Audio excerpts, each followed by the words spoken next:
Well, with more, we're now joined by Liberal MP Greg Fergus, the Parliamentary Secretary to both the Prime Minister and the Treasury Board President, Andrew Scheer, the Conservative House Leader, and Heather McPherson, the NDP's Deputy Whip, also Vice Chair on the Special Committee on Canada and the PRC relationship. Good to see the three of you. Thank you for joining us.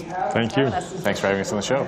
Listen, Mr. Fergus, I'll get you to start. Your government has now declared Mr. Zhao persona non grata, but really only after the House debated that Conservative motion. Why wait until after QP to make that announcement? Well, let me say, I guess the real question is why wait the time since the story broke in a newspaper? And the simple reason is that you want to make sure that you practice diplomacy in a way that is well thought out, well considered, and well planned. This is not something that you do on a hair-trigger approach. You have to make sure that when you're dealing with a country as serious as China, that you have all the facts available in front of you, that you have all the options available in front of you, and that you make sure that you take the right action. I'm really quite convinced that we have taken the right action in a way that protects the liberty of all Canadians, especially members of Parliament, who should be free to exercise their rights and their obligations to express themselves on a number of issues, and that them and their families, and frankly, all Canadians, be free from any intimidation from any foreign power if they don't like what we have to say. Mr. Scheer, what do you make of the timing? Well, I've never heard someone describe a 2-year period of doing absolutely nothing a hair trigger.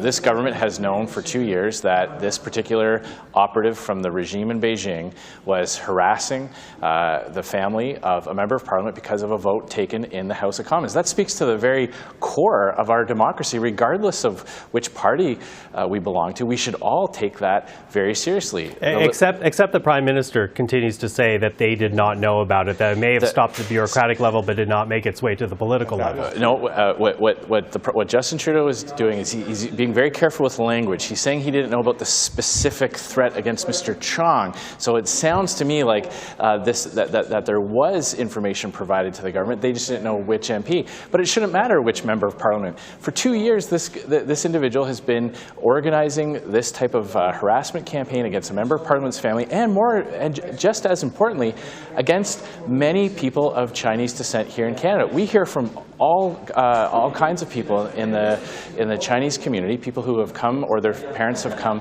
from China, who say that they feel intimidation sometimes when these consular officials, these operatives from Beijing, exercise this kind of influence in Canada's democracy. This CSIS report, we now know from CSIS, went to across all departments. We now know from CSIS themselves that this did not stay at CSIS. They did submit this to the National Security Advisor, who reports directly to the Prime Minister. So we're not satisfied with Justin Trudeau's defensiveness on this. That's why we move this motion. There's action that needs to be taken, whether it's shutting down the police stations that are run by the regime in Beijing, whether it's creating a foreign agent registry, which is something that this government promised to do and then has done literally nothing about it.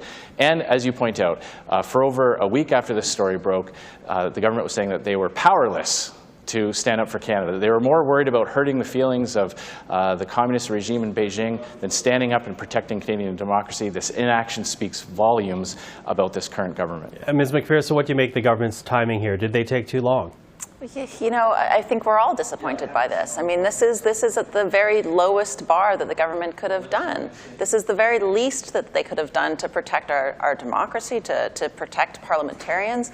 And I agree with Andrew. You know, this is not just about parliamentarians being interfered with. This is something we've been hearing from the Canadian Chinese community for decades. This is something that has not been dealt with by government after government. And we've gotten to a point now that more needs to be done so that Canadians have confidence in their democracy. They have confidence in the ability, their safety, I suppose. And one thing I think that it's also really important for us to recognize, and something that I'll be raising in the House later on tonight during this debate, is that you know, it is not just political or electoral interference that's coming from the government of China. It's coming from Iran. It's coming from Russia. You know, even during the convoy, we saw there was a lot of interference coming from the U.S., and we have to be aware of it. We expect our government to do everything they can to protect our democracy, to protect those institutions in our country against political interference. And so we need the government to do more. We need them to act faster. They feel very frozen to me, like they are afraid of taking action, and that's just not good enough right now. Okay, Mr. Fergus, the Conservative motion that Mr. Scheer referred to, it does call for things like more than just the expulsion of Mr. Zhao, but also things like an inquiry into foreign interference, the shutting down these so-called police stations, the expulsion of all PRC diplomats involved in interference. That motion was adopted by the House. Will your government accept the will of Parliament? Well, let me just say this. That motion really was recounting a whole bunch of actions which we've already taken. So, for example, back in December, we had announced that we were going to be setting up, having consultations on setting up a foreign agent registry. So Canada has now some choices between. Canadians have a choice. Do we want to have a model which we can find in the UK, or do we want a model that we could find in Australia? Got to get the model right, making sure it's adapted to our concerns. We made we set up the special rapporteur to make recommendations in less than, or in about 2 weeks, as long as about 2 weeks from now. Mr. Johnson, former Governor General of Canada, is going to be making recommendations public to the Prime Minister and to the people of Canada, and the Prime Minister has made it very clear that he will implement all those actions. So the things that you'll find in that, and shutting down the police or these police stations and these activities which are illegal in Canada, the RCP has already said that they've disturbed these activities and that they've shut down the illegal activities which are being done at these stations. I mean, so all these actions have been taken. I'm glad that there is a motion on the floor to deal with that, and you'll be seeing this government continuing its way to making sure that Canadians are safe, not only just parliamentarians, but all Canadians are safe. That's not a partisan issue. That is a fundamental responsibility of every parliamentarian. I've got a couple of minutes left here. One minute to you, Mr. Scheer, 1 minute to you, Ms. McPherson. Your reaction to what you just heard, Mr. Scheer. Well, my Liberal colleague still suffers from that problem that Liberals seem to have all the time, where they confuse making an announcement with action. They said they were going to close the police stations. They're still open and operating. They said they'd bring in a foreign agent registry. They haven't. And it's not like these things, these incidents just happened a few weeks ago or a few months ago. We have known about this interference scheme that the Beijing regime has been operating for years. So to say that they're consulting and they're studying, they've had years to do that, and they still haven't done it.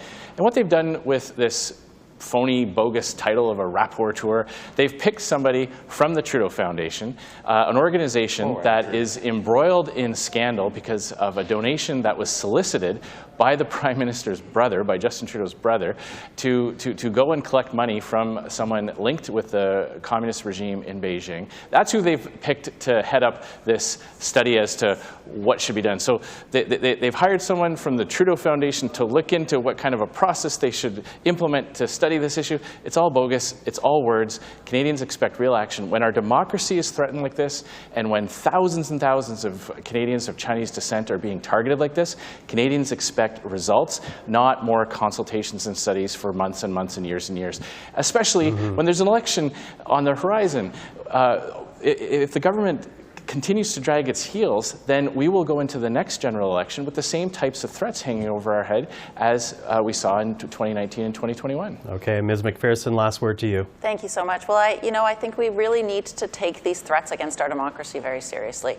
I think that Canadians expect all parliamentarians to work together, all parliamentarians to find solutions to these. These are things that the Government of Canada needs to act on. They need to act quickly on. They have dropped the ball. They have failed to make sure that parliamentarians, that Canadians, that their safety is protected, that the democracy is protected in this country. But I think going forward, let's find those solutions. Let's find those ways to work together. This has to be bigger than partisan politics. This has to be about making our democracy stronger, giving Canadians the trust that their government will take care of them, will take care of parliamentarians, will take care of our vital institutions. It's just too important to make this a partisan issue. It has to be something that we all work together on. Okay, Ms. McPherson, Mr. Fergus, Mr. Scheer, thank you for the time this evening. Thank you. Thanks very much.